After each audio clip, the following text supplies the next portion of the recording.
few words I wanted to say about my father-in-law. Do you want to have an impact long after you're gone? My friend and father-in-law, Dick Pelkey, showed us 10 ways to live on beyond death. Number one of the greatest inheritances you can leave your children is to write on the back of your photos. Tell them who these people are and why special memories matter. Otherwise, when you die and they go through your personal effects, they'll stare at old photos like a man with amnesia, wondering who most of the people were and what the meaning of the pictures were. My father-in-law labeled his photos and files in such a way that I feel like he's telling us new stories every time we look at something he left behind. When we find one of these various messages he left behind, it teaches us something new about him and his story and our family. For example, the back of one mystery photo reads, "This was a girl I met in Houston, Texas when I was in the Navy. I met her in an ice rink. She came up and took hold of my hand, which I will never forget." I'm not going to say the rest, but it's good. Number two, find the beauty all around you and be thankful every day. One of his old photos describes his wife as the most beautiful girl I ever met. But I also remember him laying in a hospital bed when he was deathly ill saying, "Look at that orange. Isn't it beautiful?" Every day we find ways to argue whether things are good or bad, true or false, right or wrong. But one thing we rarely dispute is when someone says, "That's beautiful." He looked for the beauty in everyday life. We once got him an all-American cheeseburger from Bagger Dave's in Brighton, and he went on and on about how it was the best hamburger I ever had. His appreciation made others feel honored by that kind of gratitude. His gratitude made simple moments memorable. His friend Rod Rather was telling me the other day how much he and his wife Judy loved having Dick over for dinner and how much he loved her baked potato salad. Number three, remember who you are. Alan Hunt tells a moving story about visiting his grandfather's deathbed. How his grandfather said, "I have something very important to tell you. I want you to get out a piece of paper and write this down. Always remember who you are." The kids in that room wrote it down and they never threw away those pieces of paper. That advice struck me as vital because it's so important to our families, to our organizations, and to individuals. Dick Pelkey always knew exactly who he was. Remembering who you are is essential to developing your character. And everything Dick Pelkey did seemed to fit into his character. And yes, he was a very unique character.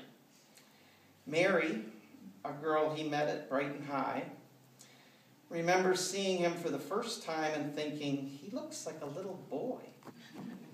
His sister Dorothy said, as the youngest of 6 children, that he was spoiled rotten like a little prince, that no one could ever tell him no.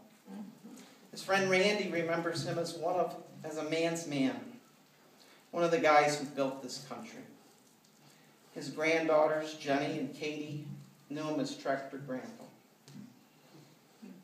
He was all of that, and much more. "The happiest day of my life was July 13th, 1946, he told us one evening a few months ago.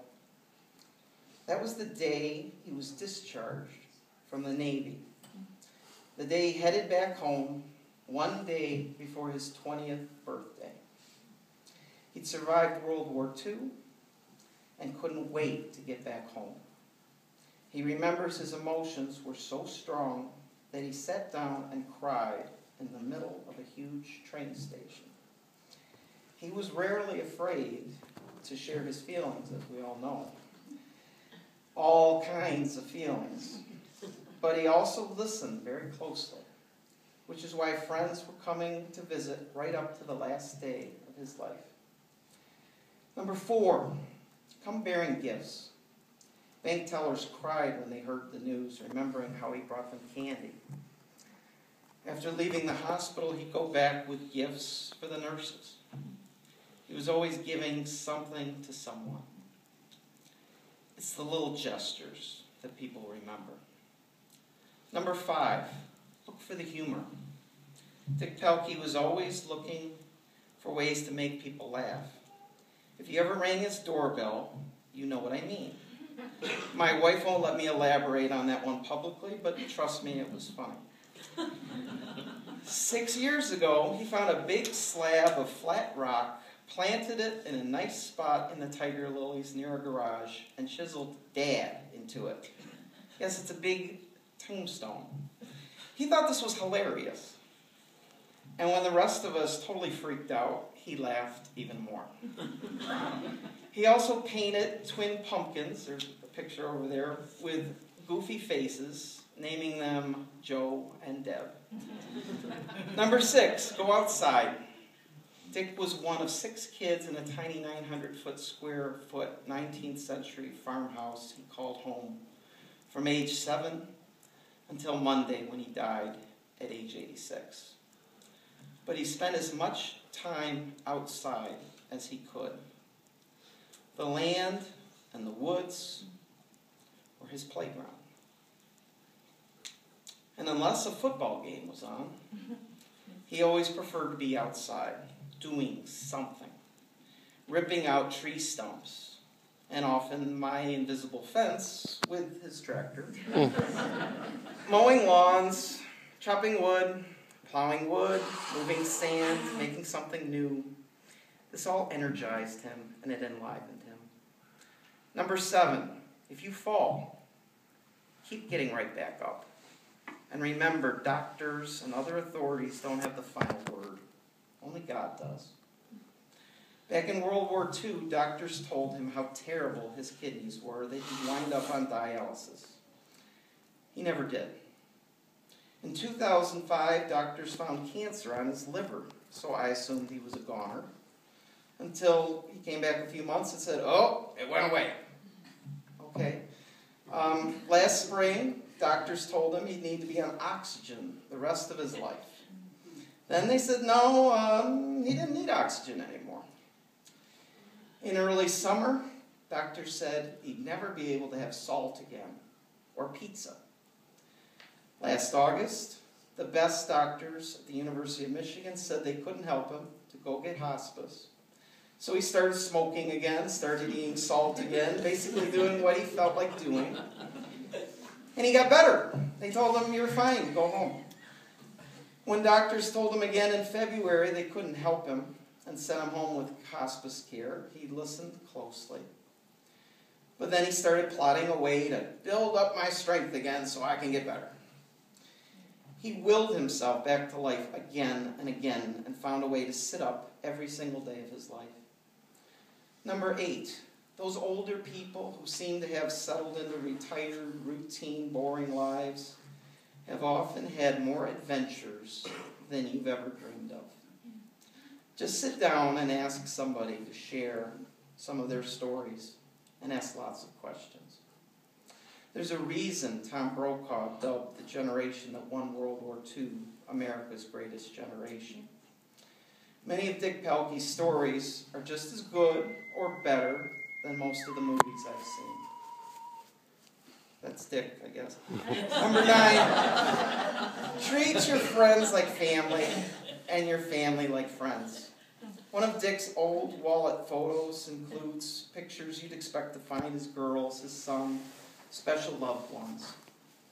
But it also includes pictures of his friends, guys he mentored. His photo piles are filled with close friends like the Smales, the Hainers, many, many people. His dear friend Ron also pointed out that he was the Pied Piper for pretty much every dog in the neighborhood.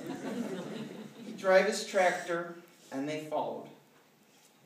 Number 10, leave breadcrumbs marking your trail, and that will lead you back home. He spent much of his life going outside and building things. He worked on the Mackinac Bridge. He helped build the interstates we drive on. He also built these little bridges and big ponds and new hillsides around the place we call home. His niece Lori and neighbors remember him driving his red 1950 Farm It All tractor through the snow to plow them out whenever it snowed. Or he was busy working with his dad or his 4 brothers or friends, turning what once was a muddy trench into the road to his home. But the most important bridges he worked on were the relationships that tied him to so many of us, so many people for life and for beyond. The final day of his life, Monday, was a great example. My darling Debbie knew the end was near and slept in his favorite lazy boy recliner Sunday night while he slept on the couch. At 6 a.m. Monday morning, her alarm went off, and she quickly shut it off. She checked on Dad, saw he was breathing peacefully, gave him a little kiss, then went to the kitchen for a moment. When Debbie came back, her dad had stopped breathing. He never wanted to cause anyone any trouble or be a burden. His soul had softly slipped away. Calls and texts began to family and friends. And long before the undertakers arrived, his small house was filled with family and friends, sharing stories, saying their own goodbyes to him one-on-one, looking at his photo collection, crying and laughing, sharing stories of the great man. His daughter-in-law Lucy marveled at how amazing the sunshine looked that morning as she drove to see him one last time. His son Dorn was laughing, remembering the way his dad asked if he was afraid of spiders before making him crawl under the house, assuring him he wouldn't be afraid of spiders after 1 million of them piled all over him.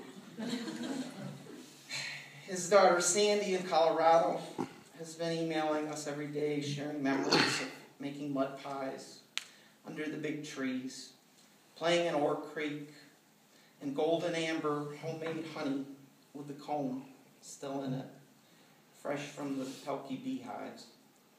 Dad always kept his curtains closed, so his living room was always dark, a little creepy actually, except for the flames from his old gas burning stove.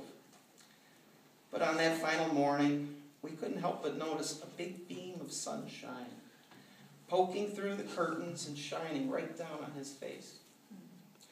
The bridges Dick Pelkey built will live on for decades.